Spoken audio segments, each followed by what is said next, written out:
Nobody expected this, not from Pedro Pascal, not from Disney. And definitely not just weeks before. Marvel's biggest gamble hits theaters, but the drama surrounding Fantastic Four just exploded, and now, Disney's gone full damage control, behind the scenes, chaos is erupting. Test screenings are flopping. Reshoots are in panic mode, and now, Pedro Pascal is at the center of it all. The man cast to lead Marvel's next generation has suddenly become their biggest liability, and Disney? They just snapped. This isn't a rumor. Sources say top Disney executives, including CEO Bob Iger himself, held a closed-door emergency meeting and walked out with one goal: shut Pedro down, interviews canceled, press appearances wiped, promotion efforts slashed to the bone, all because Pedro refused to stay quiet. He's doubling down on politics, calling out the system and clashing with the very studio that made him a star, and now? People are asking the same question they asked. About Rachel Zegler, is Marvel sabotaging its own success again? Let's break this down. It all started with a few offhand comments, subtle, maybe even forgettable. But in today's Marvel machine, nothing goes unnoticed. Especially not when you're the face of a $200 million reboot with everything to prove. Pedro Pascal was supposed to be Marvel's next anchor, the new Mr. Fantastic. But instead of headlines hyping the film, all anyone's talking about is the political storm swirling around him. And fans? They're split. Some say he's speaking truth. Others say he's hijacking the moment. But the one reaction that really matters? Disney's. Because insiders now confirm the studio isn't just watching Pedro. They're actively reining him in. According to leaked internal memos, Pascal's latest press tour caused such a stir behind the scenes that Marvel Studios requested urgent script changes. Just to soften the blow, you heard that right. In the final weeks before release, Marvel is frantically re-editing scenes, cutting dialogue, and toning down the very themes Pedro was defending in public. Why? Because test audiences are walking out confused, and longtime fans are already calling it woke nonsense. Online. And just when it couldn't get any messier, the comparisons to Rachel Zegler, same drama, same backlash, and now, possibly the same outcome. But what exactly did Pedro say that triggered all of this? And why is Marvel, once known for standing by its talent, now turning the volume way down on their lead actor? Let's get into it. It wasn't just one quote. It wasn't one post. It was a pattern. Pedro Pascal started making headlines weeks ago, not for Fantastic Four plot reveals or behind-the-scenes stories, but for his outspoken political takes. During interviews and media appearances, he talked about representation. He criticized systems of power.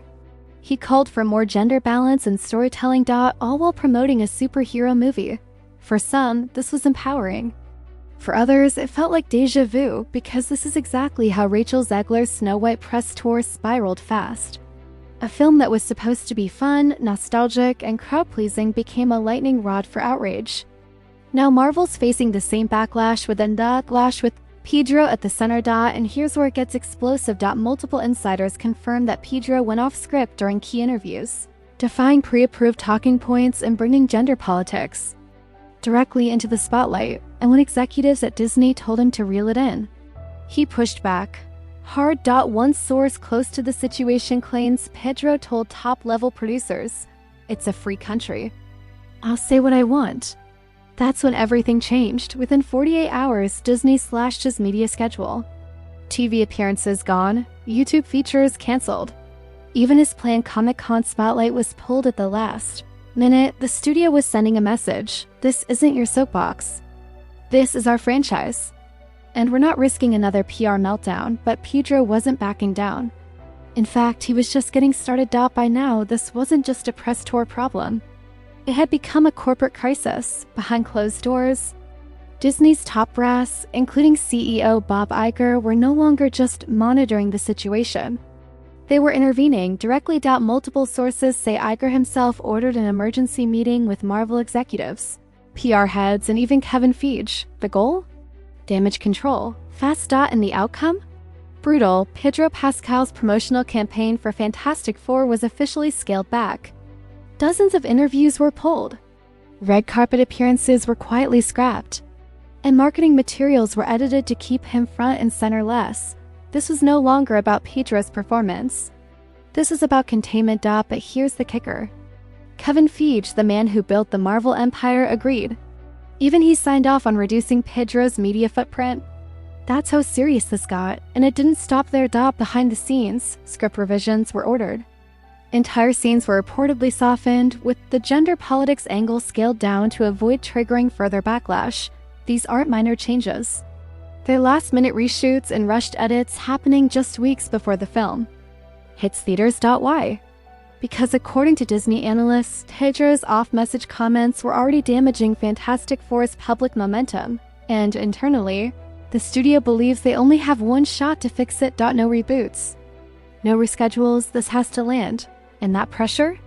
It's building fast. Just when Disney thought they were containing the fallout, it got worse. Because now, Joseph Quinn, the actor playing Johnny Storm, has publicly thrown his support behind Pedro Pascal. Instead of backing the studio, Quinn is backing his co-star. And not just in private, but in subtle jabs, interviews, and quiet nods that fans instantly picked up on. He's challenging Marvel's direction. He's defending Pedro's right to speak up. And he's not stopping there. Quinn also confirmed what fans had only speculated until now. Johnny Storm, the confident, fire-wielding, womanizing hothead we remember, is gone. In this new version, the edge is gone, but charm is muted. The whole character? Watered down. According to Quinn, they're redefining Johnny Storm, but fans aren't buying it. Comment sections are already flooded with backlash, saying this version feels nothing like the Human Torch they grew up with. And when you combine that with Pedro's controversy, Marvel's silence, and Disney's sudden censorship, you get a Storm even Johnny can't control. It's not just a character rewrite. It's a franchise rewrite. And that has fans seriously worried, because if Fantastic Four flops again, this might be Marvel's last shot. No more soft reboots. No more excuses. No more next time. This is the moment. And everything from the script to the press tour to the internal politics is working against it. While Marvel scrambles behind the scenes, DC just dropped a quiet bomb of its own. Superman, directed by James Gunn, is done, wrapped, polished, and generating massive hype. Meanwhile, Fantastic Four? Still in reshoots, still re-editing, still trying to silence its lead actor, and fans are starting to notice. The comparison is brutal. One studio looks confident, clean, and ready. The other looks lost, and right in the middle of that chaos, Pedro Pascal, now at the center of a rumored contract scandal. Insiders say Pedro's deal with Disney is not only massive, but complicated. The kind that includes image control clauses, profit sharing, even creative influence. And now, those clauses are under a microscope, because Disney may have the legal right to sideline Pedro. But that doesn't mean fans will stay quiet about it. And here's the kicker. Pedro isn't backing down. Despite being pulled from appearances, despite warnings from execs, despite mounting public backlash, he's doubling down. He's saying the gender politics belong in the movie. He's defending his message. And he's challenging the system, even if it costs him. Meanwhile, Fantastic Four is days away from locking final edits, and Disney? They're walking a tightrope, trying to clean up the narrative just enough to avoid backlash, but not enough to admit they're in crisis. And all of this is happening while Superman quietly waits to swoop in and steal the spotlight. The clock is almost out of sand. In less than 30 days, Fantastic Four will hit theaters or crash headfirst into history as Marvel's most expensive misfire. Every reshoot, every hushed boardroom deal, every silenced interview has led to this single moment. Will Disney's last-second course correction save the film? Or will Pedro Pascal's stand turn into Marvel's breaking point? Because here's what's still on the line. Marvel's momentum heading into 2026's Doomsday Saga. Disney's credibility after a string of PR stumbles. Pedro Pascal's future inside the very universe he was hired to anchor and looming over all of it, a caped shadow. James Gunn's Superman? Already polished and ready to fly straight into box office glory. If Fantastic Four stumbles, DC won't hesitate to claim the crown. So where do you stand? Do you back Pedro's right to speak, even if it sinks the ship? Or should Disney tighten the reins to protect the brand we all grew up with? And most important, will you still buy a ticket on July 25th? Drop your verdict below, fire up that notification bell, and buckle up, because whichever side wins, it's about to change the comic book movie landscape forever.